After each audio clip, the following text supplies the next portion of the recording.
کہتا ہوں وہی بات سمجھتا ہوں جسے حق، کہتا ہوں وہی بات سمجھتا ہوں جسے حق،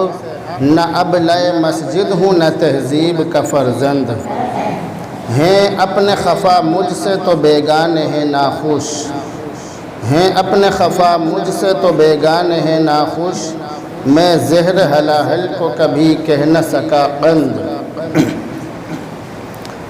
عزیزان گرامی، بزرگوں، دوستوں اور اسلام کے غیور نوجوانوں، قرآن کریم کی جو آیت میں نے آپ کے سامنے پڑھی ہے، یہ آیت ایسی ہے کہ ہر بیان کے شروع میں اس کو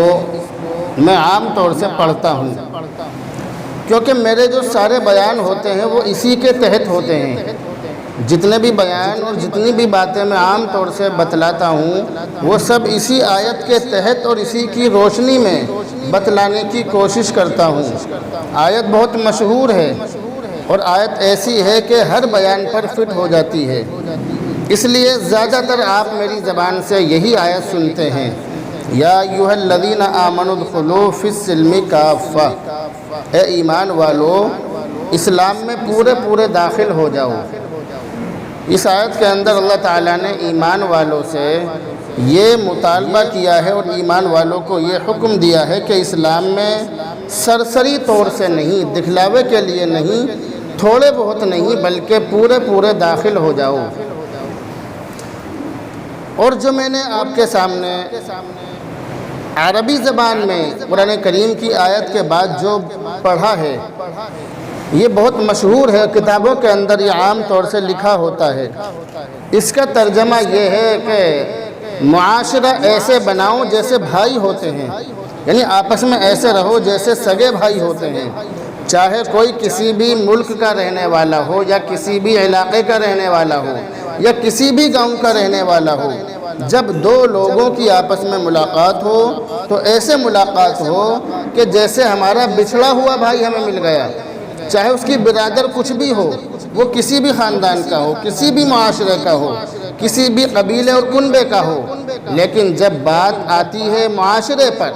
جب بات آتی ہے آپس کی ملنساری پر، جب بات یہ آتی ہے کہ آپس میں کیسے رہنا چاہیے، تو ایسے موقع پر ہمیں بھائیوں کی طرح رہنا چاہیے، ایسے موقع پر ہمیں سگے بھائیوں کی طرح آپس میں برتاؤ کرنا چاہیے۔ تمام چیزیں، خاندان، برادر، قوم، ذات پات، سب چیزیں، مسلک، برادری، سب چیزیں اٹھا کر ایک طرف رکھ دو اور صرف یہ سوچو کہ میں جس سے ملاقات کر رہا ہوں اور جس سے بات کر رہا ہوں وہ میرا بہت زیادہ قریبی دوست ہے، وہ میرا بہت زیادہ قریبی انسان ہے۔ اللہ کے نبی علیہ السلام تمام مسلمانوں سے اور صحابہ کرام سے ایسا ہی معاشرہ چاہتے تھے کہ ہم آپس میں جب ملیں تو ایک دوسرے کی طرف سے دلوں کے اندر کوئی کدورت نہیں ہونی چاہیے۔ جب ہم آپس میں ملیں تو دلوں کے اندر آپس میں ایک دوسرے کی طرف سے بدگمانی نہیں ہونی چاہیے، کیونکہ ایک دوسرے کی طرف سے دلوں کے اندر بغض رکھنا، بدگمانی رکھنا یہ بہت بڑا گناہ ہے اور حرام ہے۔ تو ہمیں اس طرح رہنا چاہیے جس طرح بھائی رہتے ہیں، اس طرح کا معاشرہ بنانا چاہیے جس طرح بھائیوں کا معاشرہ ہوتا ہے، اس طرح کا برتاؤ کرنا چاہیے جس طرح بھائی اپنے سگے بھائی کے ساتھ برتاؤ کرتا ہے، اس طرح کا ہمیں معاملہ کرنا چاہیے۔ لیکن دوسری بات اسی کے اندر یہ بتلائی، وَتَعَامَلُوا كَالْأَجَانِبِ، وَتَعَامَلُوا كَالْأَجَانِبِ، یہ تو بات ہو گئی معاشرے کی، سماج کی، کہ رہنا کیسے چاہیے۔ لیکن جب بات آئے معاملات پر، جب بات آئے ایک دوسرے سے لین دین کرنے پر، جب بات آئے ایک دوسرے سے معاملہ کرنے پر، ایک دوسرے کو ادھار لینے یا دینے پر، ایک دوسرے سے کوئی چیز خریدنے یا بیچنے پر، تو اگر سگے بھائی بھی آپس میں لین دین کا معاملہ کریں تو شریعت کا حکم یہ ہے وَتَعَامَلُوا كَالْأَجَانِبِ، اجنبیوں کی طرح معاملہ کرو، چاہے تم اپنے باپ سے معاملہ کر رہے ہو یا اپنے بیٹے سے معاملہ کر رہے ہو یا اپنے سگے بھائی سے معاملہ کر رہے ہو، جب معاملات کی بات آتی ہے تو اجنبی بن جاؤ، اپنوں کے لیے بھی اجنبی بن جاؤ۔ جب بات معاملات کی آئے تو اپنوں کے لیے بھی اجنبی بن جاؤ۔ یہ شریعت کا حکم ہے۔ ہمارا معاملہ کیا ہے؟ ہمارا معاملہ شریعت سے بالکل الگ ہٹ کر چلتا ہے۔ جب بات آئے معاملات پر تو ہمیں آپس میں اجنبیوں کی طرح معاملہ کرنا چاہیے، اور اجنبیوں کی طرح معاملہ کرتے ہوئے آپسی محبت میں یا آپس میں ایک دوسرے سے خونی رشتے کی وجہ سے جو ہم ایک دوسرے کو دینا چاہیں وہ الگ بات ہے۔ چاہے اپنی پوری پراپرٹی یا پورا جتنا بھی مال ہمارے پاس ہے، چاہے ہم اپنے بیٹے کے نام کر دیں یا اپنے باپ کے نام کر دیں یا اپنے بھائی کے یا اپنی بیوی کے نام کر دیں، کسی کے بھی نام کر دیں، یہ تو بات ہے بعد کی۔ اس سے پہلے بات یہ ہے کہ جب معاملات کی بات آئے تو بالکل اجنبی بن جاؤ۔ ابھی میں نماز سے پہلے ایک کتاب کا مطالعہ کر رہا تھا، تو اس کے اندر یہ جو میں نے عربی زبان میں آپ کو پڑھ کر سنایا، یہی چیز اس کے اندر آ گئی۔ اس لیے میں نے سوچا کہ اس کے بارے میں آپ کو 2-4 باتیں بتلا دی جائیں۔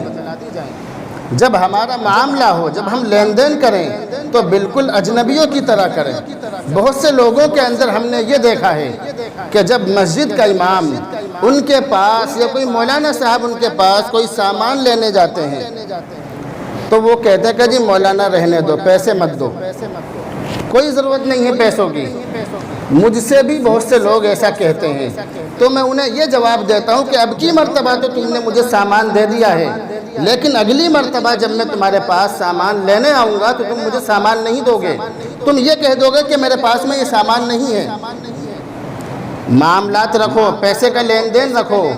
اس طرح کی باتیں ہمیں پسند نہیں ہیں۔ یہ باتیں میں لوگوں سے کہتا ہوں کہ اس طرح کی باتیں ہمیں پسند نہیں ہیں۔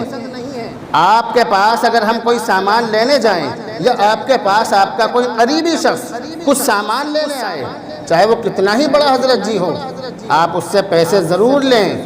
چاہے اپنا خرچہ ہی نکال لیں، لیکن پیسے ضرور لیں۔ وَتَعَامَلُوا كَالْأَجَانِبِ، جب معاملات کی بات آتی ہے تو بالکل اجنبی بن جاؤ۔ لیکن آج کل کچھ الٹا ہی معاملہ ہے۔ جب اپنا ملنے والا، اپنا قریبی انسان سامان لینے آتا ہے تو ہم نے تو یہاں تک سنا ہے کہ اس کو زیادہ کاٹا جاتا ہے۔ لوگ اس کو زیادہ کاٹتے ہیں، غیروں کو کم کاٹتے ہیں، اپنوں کو زیادہ کاٹتے ہیں۔ یہ آج کل کا معاملات ہیں۔ تو میں آپ کو یہ بتلا رہا تھا کہ آپس میں ہم اس طرح رہیں جس طرح بھائی رہتے ہیں، اور جب معاملات کی بات آئے تو معاملات کی بات میں ہم اس طرح ہو جائیں جس طرح کوئی اجنبی ہوتا ہے۔ یہ شریعت کا حکم ہے۔ اسی طرح ہمیں شریعت کی روشنی میں اپنا برتاؤ کرنا چاہیے، اپنا معاملہ کرنا چاہیے۔ عام طور سے ہمارے گھروں کے اندر، ہمارے سماج اور معاشرے کے اندر جو لڑائی جھگڑے ہیں اور کچہریوں کے اندر جو مقدمات ہیں، جو مقدمے چل رہے ہیں، ان میں سے 50% مقدمے جائیداد کے اور لینے دینے کے معاملات میں چل رہے ہیں۔ کتابوں کے اندر یہ لکھا ہے، پاکستان کے جو سب سے بڑے مفتی ہیں انہوں نے اپنی کتاب کے اندر یہ لکھا ہے کہ اگر مسلمان صرف شریعت کی اسی بات پر عمل کر لیں کہ لینے دینے میں، لین دین میں، معاملات میں شریعت کو سامنے رکھتے ہوئے عمل کریں تو ہماری کچہریوں کے اندر اور عدالتوں کے اندر جو مقدمے ہیں 50% مقدمے، 50% مقدمے فوراً ختم ہو جائیں گے۔ لیکن ہمارے یہاں پر اس چیز کو شریعت کا مسئلہ شروع میں نہیں سمجھا جاتا ہے۔ شریعت کا مسئلہ اس کو جب سمجھا جاتا ہے جب بات ایک دوسرے کی جان لینے پر آ جاتی ہے، جب اس کو شریعت کا مسئلہ سمجھا جاتا ہے، جب مفتی کی گردن میں پھانسی کا پھندا لٹکایا جاتا ہے اور یہ کہا جاتا ہے کہ مفتی صاحب اب تم ہی ہمارا معاملہ سلجھاؤ گے، اب تم ہی ہمارے بارے میں صحیح مشورہ دو گے۔ تو یہ بات ہمارے معاشرے کے اندر ہے، یہ بات کتابوں کے اندر اسی طرح لکھی ہوئی ہے جس طرح میں آپ کو بتلا رہا ہوں۔ باپ نے کوئی مکان بنایا، میں نے پہلے بھی مثال دی تھی کہ باپ نے کوئی مکان بنایا، اب ایک بیٹے نے آ کر اس میں 50,000 روپے دے دیے، دوسرے بیٹے نے 1,00,000 روپے دے دیے، کسی نے کم دیے، کسی نے زیادہ دیے۔ اس بات کی کوئی وضاحت نہیں کی، اس بات کو کھول کر بیان نہیں کیا کہ بیٹے جو باپ کے مکان میں پیسہ لگا رہے ہیں وہ پارٹنر کے طور پر لگا رہے ہیں یا حصے داری کے طور پر لگا رہے ہیں یا ادھار لگا رہے ہیں، کس طرح لگا رہے ہیں، کسی بات کی کوئی وضاحت نہیں ہوتی ہے۔ ہمارے معاشرے کے اندر کسی بات کی کوئی پرواہ نہیں ہوتی ہے، کسی بات کو کھول کر بیان نہیں کیا جاتا ہے، بس جس کے ہاتھ میں جو تھا اس نے دے دیا باپ کو کہ آپ لگا لو مکان میں۔ باپ نے تو مکان میں لگا لیے، باپ نے تو بیٹوں سے پیسے لے کر مکان بنا لیا، لیکن جب باپ کا انتقال ہو گیا اور باپ کے انتقال کے بعد بیٹے بڑے ہو گئے اور ان بیٹوں کے بھی بیٹے ہو گئے، اب لڑائی ہوتی ہے، اب جھگڑے ہوتے ہیں، اب آپس میں جھگڑے ہوتے ہیں اور بٹوارے کو لے کر آپس میں ایک دوسرے کے خلاف سازشیں رچی جاتی ہیں، ایک دوسرے کے خلاف تلواریں نکل جاتی ہیں۔ پھر کہتے ہیں مفتی صاحب سے، دارالافتاء میں جا کر فتویٰ لیتے ہیں کہ ہمیں اس کے بارے میں فتویٰ دیا جائے، تو مفتی حضرات ایسے موقع پر عام حالات کو دیکھتے ہوئے فیصلہ کر دیتے ہیں، لیکن کس نے زیادہ کھایا کس نے کم کھایا اس بارے میں مفتی حضرات کوئی فیصلہ نہیں کر سکتے۔ قیامت کے دن اس بارے میں مفتیوں کی گردن نہیں پکڑی جائے گی، بلکہ دوسروں کا حق مارنے والوں کی گردن اس معاملے میں پکڑی جائے گی۔ اسی طرح باپ نے کوئی کاروبار شروع کیا، یہ میں مثالیں دے رہا ہوں، باپ نے کوئی کاروبار شروع کیا، سب سے بڑا بیٹا آ کر کاروبار میں شریک ہو گیا، اپنے آپ آ کر کاروبار میں شریک ہو گیا، آج آیا کل آیا 2-4 دن آیا، آتے آتے اسے پوری اس کی عمر گزر گئی۔ اس کے بعد اس کے جو دوسرے بھائی ہیں وہ بھی آ کر اس کام میں لگ گئے، کوئی بھائی 10 سال پہلے آیا، کوئی بھائی 10 سال کے بعد میں آیا، آ کر کاروبار میں شریک ہوتے چلے گئے۔ کاروبار میں شریک ہوتے وقت کسی کی کوئی نیت نہیں تھی، بس یہ تھا کہ کاروبار میں لگ جاؤ۔ ایسے موقع پر باپ کی ذمہ داری یہ بنتی ہے، شریعت اسے یہ حکم دیتی ہے کہ وہ اپنے بیٹوں کو بٹھا کر یہ بات کرے کہ تم میرے ساتھ جو کاروبار میں شریک ہو رہے ہو، تم میرے ساتھ پارٹنر کے طور پر شریک ہو رہے ہو یا حصے داری کے طور پر شریک ہو رہے ہو یا ملازم اور نوکر کی حیثیت سے شریک ہو رہے ہو۔ یہ بات باپ کو صاف کرنی چاہیے، باپ کی ذمہ داری ہے کہ وہ اپنے بچوں کو بٹھا کر اپنے بچوں سے یہ بات کرے اور بچوں کو بتائے اس بارے میں، کیونکہ یہ شریعت کا حکم ہے۔ اور شریعت کا حکم یہ بھی ہے، آپ کو یقین آئے یا نہ آئے، یہ جو معاملات چلتے ہیں ہمارے یہاں پر کہ کوئی بیٹا 10 سال پہلے آ کر کاروبار میں لگ گیا باپ کے ساتھ میں، اور کوئی بیٹا 10 سال کے بعد میں لگا، کسی نے زیادہ کھا لیا کسی نے کم کھا لیا، بغیر حساب کتاب کے زندگی چل رہی ہے، کوئی حساب نہیں ہے۔ اگر ان سے کہا جائے کہ آپس میں حساب رکھو، اگر ان سے یہ کہا جائے کہ آپس میں جو لین دین چل رہا ہے اس کو لکھت روپ میں رکھو، اس کو رجسٹر میں لکھو، تو وہ کہتے ہیں کہ جی مولوی صاحب یہ تو غیریت کی بات ہے، یہ تو بہت عجیب و غریب بات آپ کر رہے ہیں، یہ تو جو غیر لوگ ہوتے ہیں ان میں ہوتا ہے، ہم تو آپس میں سگے بھائی ہیں، ہمیں لکھنے کی کیا ضرورت ہے یا ہمیں حساب کتاب رکھنے کی کیا ضرورت ہے، ایسا کہتے ہیں۔ لیکن یاد رکھیے، جو زندگی حساب کتاب کے بغیر گزر رہی ہے وہ گناہ میں گزر رہی ہے۔ حرام کھا رہے ہیں وہ لوگ جو بغیر حساب کتاب کے کم یا زیادہ کھا رہے ہیں۔ جب 4 بھائی کسی کاروبار میں باپ کے ساتھ شریک ہیں تو جو بھائی زیادہ کھا رہا ہے وہ دوسرے بھائی کا حصہ کھا رہا ہے، وہ حرام کھا رہا ہے اور اپنے بچوں کو بھی حرام کھلا رہا ہے۔ یہ ہمارے یہاں پر ہوتا ہے۔ تو وہ لوگ جو 10-20 سال پہلے یہ کہہ رہے تھے کہ ہم تو سگے بھائی ہیں، ہم تو خونی رشتہ دار ہیں، اور سگے بھائیوں میں حساب کتاب نہیں ہوتا ہے، سگے بھائیوں میں لکھت روپ میں کوئی چیز نہیں ہوتی ہے، ہمارے دل آپس میں ملے ہوئے ہیں، وہی بھائی 10-20 سال کے بعد جب ان کے باپ کا انتقال ہو جاتا ہے اور ان کے بچے بڑے ہو جاتے ہیں اور بچوں کے بھی بچے ہو جاتے ہیں اور پھر آپس میں ایک دوسرے کے دل برے ہو جاتے ہیں اور یہ بات آتی ہے کہ یہ زیادہ کھا گیا مجھے کم ملا، اس کو زیادہ مل گئے مجھے کم ملے، تو ان کے بیچ میں تلواریں نکل جاتی ہیں۔ یہ وہی بھائی ہیں جو 10-20 سال پہلے یہ کہہ رہے تھے کہ ہمارے دل ملے ہوئے ہیں، ہم ایک دوسرے کے لیے خونی رشتہ دار ہیں، ہم آپس میں حساب کتاب نہیں رکھتے، وہی بھائی ایک دوسرے کی شکل دیکھنا پسند نہیں کرتے، وہی بھائی ایک دوسرے کو مارنے پر تل جاتے ہیں، وہی بھائی ایک دوسرے کی گردن اڑانے کے لیے کھڑے ہو جاتے ہیں اور پھر جاتے ہیں اپنے شہروں کے اندر یا اپنے علاقوں کے اندر جو مفتی حضرات ہیں ان کے پاس اور جا کر یہ کہتے ہیں کہ جی ہمارا فیصلہ کرو۔ ایسے موقعوں پر مفتی حضرات بھی صحیح فیصلہ اندر کی حالت کو دیکھ کر نہیں کر پاتے، وہ ظاہری حالت کو دیکھ کر جو باتیں ان کو بتلائی جاتی ہیں اس کے حساب سے فیصلہ کر دیتے ہیں۔ تو یہ بات ہمیں شروع سے ہی لے کر چلنی چاہیے۔ اسی طرح تیسری مثال کسی شخص کا انتقال ہو جاتا ہے، انتقال ہونے کے بعد اگر ان کے گھر پر ہم جیسا کوئی سر پھرا بیٹھ کر یہ کہنے لگے کہ آپس میں میراث بانٹ لو، مرنے والے کا مال آپس میں بانٹ لو، اگر ہم جیسا سر پھرا اس طرح کی بات کرتا ہے تو وہ کہتا ہے کہ جی مولوی صاحب تمہارا دماغ خراب ہے، ابھی تو مرنے والے کا کفن بھی میلا نہیں ہوا اور تم ابھی سے بٹوارے کی بات کر رہے ہو۔ ایسے جواب ملتے ہیں عالموں کو، جاہلوں کی طرف سے کہ ابھی تو مرنے والے کا کفن بھی میلا نہیں ہوا اور تم ابھی سے بٹوارے کی بات کر رہے ہو۔ یہی لوگ جو کفن میلا نہ ہونے کی باتیں کر رہے تھے، کئی سال کے بعد جب ان کے بچے بڑے ہو جاتے ہیں، بچوں کے بھی بچے ہو جاتے ہیں اور پھر آپس میں لڑائی جھگڑا ہوتا ہے، بٹوارے کے اوپر جھگڑا ہوتا ہے، پھر بلاتے ہیں مفتی صاحب کو، پھر جاتے ہیں مفتی صاحب کے پاس کہ ہمارا فیصلہ کرو، دین کے رہنماؤں کے پاس جاتے ہیں کہ ہمارا فیصلہ کرو، ہمارے درمیان جائیداد کس طرح تقسیم ہوگی ہمیں بتلاؤ۔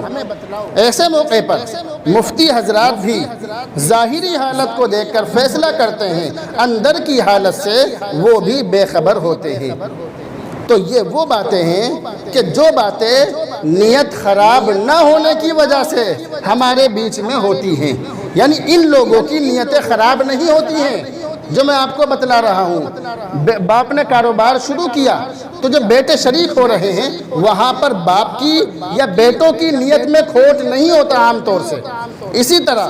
جائیداد کے معاملے میں عام طور سے جو لوگ یہ کہتے ہیں کہ کفن میلہ نہیں ہوا، ان کے دلوں میں عام طور سے نیتوں میں کھوٹ نہیں ہوتا ہے۔ وہ تو بیچارے جو معاشرہ اور سماج میں چل رہا ہے اس کے حساب سے باتیں کرتے ہیں۔ یہ وہ لوگ ہیں ان کی نیتوں میں کھوٹ نہیں ہوتا ہے، یہ سیدھی سیدھی بات ہے۔ یہ بیچارے سماج اور معاشرے کی چال پر چلتے ہیں، سماج اور معاشرہ جو کہہ رہا ہے اس کے حساب سے یہ لوگ چلتے ہیں اور اسی کے حساب سے یہ لوگ بھتی کا کھانا 10واں 30واں 40واں وہ سب مردے کے مال سے کرتے ہیں۔ کھانے والے بھی حرام کھاتے ہیں اور کھلانے والے بھی حرام کھلاتے ہیں، کھانے والے بھی گناہگار ہوتے ہیں اور کھلانے والے بھی گناہگار ہوتے ہیں۔ ایسے موقعوں پر ہمیں کھانا کھانے سے پہلے 100 بار سوچ لینا چاہیے، کیونکہ جب تک مردہ زندہ ہے اس کا مال اس کا ہے، وہ اپنے مال کا مالک ہے، لیکن جیسے ہی اس کا انتقال ہو گیا، اس کا انتقال ہونے کے بعد وہ اس کا مالک نہیں رہا۔ اب جو اس کے ورثہ ہیں، جو لوگ اس کے وارثین ہیں، جو اس کے حقدار ہیں مال کے، اب وہ اس کے مالک ہیں۔ اب اگر سب سے بڑے بیٹے نے باپ کے مال میں سے بھتی کا کھانا بنوا کر لوگوں کو کھلا دیا تو جو دوسرے بھائی ہیں ان سے اجازت لیے بغیر اس نے اس کام کو کیا، یا اگر کوئی نابالغ بچہ ہے، نابالغ بھائی ہے، اس سے بھی معلوم نہیں کیا، اور نابالغ کی اجازت شریعت میں معتبر نہیں ہوتی ہے۔ اگر نابالغ سے اجازت لے بھی لی تو شریعت اس کی اجازت کو نہیں مانتی ہے۔ اسی طرح مرنے والے کی جو بیٹیاں ہیں، جو شادی شدہ ہیں، جو دوسرے شہروں میں رہ رہی ہیں، ان کے آنے تک تو مرنے والے کے مال میں سے کھانا تیار ہو جاتا ہے اور وہ روتی رہتی ہیں، اور ادھر جو رشتہ دار آتے ہیں وہ اس کے مال میں سے بوٹیاں ڈھونڈ ڈھونڈ کر مال کھاتے ہیں۔ ایسا ہمارے یہاں پر چلتا ہے اور وہ انہیں یہ معلوم نہیں ہوتا کہ ہم حرام کھا رہے ہیں۔ اس لیے عام طور سے ہمارے شہروں کے اندر، ہمارے محلوں کے اندر، گاؤں کے اندر عام طور سے اس معاملے میں کمیٹیاں بنی ہوئی ہیں۔ وہ کمیٹیاں اپنی طرف سے کھانا دیتی ہیں، مرنے والے کی طرف سے اس میں کوئی حصہ نہیں ہوتا ہے۔ یہ تو وہاں پر ہے کہ جہاں پر کمیٹیاں بنی ہوئی ہوں۔ اگر ایسا نہ ہو اور مرنے والے کے مال میں سے بھتی کا کھانا بن رہا ہو تو اس کھانا کھانے والے جتنے بھی لوگ ہیں وہ سارے کے سارے گناہگار ہوں گے۔ سیدھی سیدھی بات یاد رکھیے، مرنے والے کے مال میں سے بھتی کا جو کھانا بن رہا ہے، اگر تمام وارثین نے جتنے بھی وارثین ہیں اگر سب نے اجازت دے دی، ان کی اجازت کے بعد وہ مال بن رہا ہے، وہ کھانا بن رہا ہے، تو سب کے لیے کھانا جائز ہے، اور اگر ان کی مرضی کے بغیر بن رہا ہے تو کھانا ناجائز ہے۔ آپ ہاپوڑ سے لے کر دارالعلوم دیوبند تک اور جہاں تک چاہو اس مسئلے کو معلوم کر لینا، لیکن پہلے مجھ سے لکھوا لینا، اس کے بعد جس مفتی سے چاہو پوری دنیا کے اندر کسی سے بھی معلوم کر لینا، کیونکہ کسی کا مال اس کی مرضی کے بغیر جائز نہیں ہے۔ یاد رکھنا، میرا مال آپ میری مرضی کے بغیر کھا سکتے ہو، بالکل بھی جائز نہیں ہے۔ میں آپ کا مال آپ کی مرضی کے بغیر نہیں کھا سکتا۔ تو جس کا انتقال ہوا ہے اگر مرتے ہی اس کا بٹوارا ہو جائے، یا جو بیٹا ہے جو کھانا بنوا رہے ہیں اگر وہ مرنے والے کے مال میں سے نہ بنوائیں بلکہ اپنی جیب سے بنوائیں تو پھر کھانا جائز ہے۔ سیدھی سیدھی بات ہے۔ یہ جو باتیں میں آپ کو بتلا رہا ہوں یہ باتیں آپ کی سمجھ میں آ رہی ہیں، سیدھی سیدھی بات سمجھ میں آ رہی ہے، مجھے معلوم ہے آپ سر ہلاؤ یا نہ ہلاؤ لیکن سمجھ میں ساری آ رہی ہیں، کیونکہ کوئی بات ڈھکی چھپی نہیں ہے۔ مرنے والے کا جو مال ہے وہ اس کی اولاد کا ہے، اس کی جتنی بھی اولاد بچی ہے ان سب اولاد کا وہ مال ہے۔ اگر اس مال میں سے کھانا بنے گا تو ان سب کی اجازت سے بنے گا، ان کی اجازت کے بغیر اس میں سے کھانا نہیں بنے گا۔ تو یہ وہ باتیں ہیں کہ جو ہمارے معاشرے میں اور سماج میں نیت صحیح ہونے کے باوجود، ایسے لوگوں کی نیت میں گڑبڑی نہیں ہوتی ہے، نیت ان کی صحیح ہوتی ہے لیکن انجانے میں ان سے اس طرح کے گناہ ہو جاتے ہیں۔ اللہ رب العزت سے دعا کریں، اللہ رب العزت مجھے اور آپ سب کو ہدایت نصیب فرمائے۔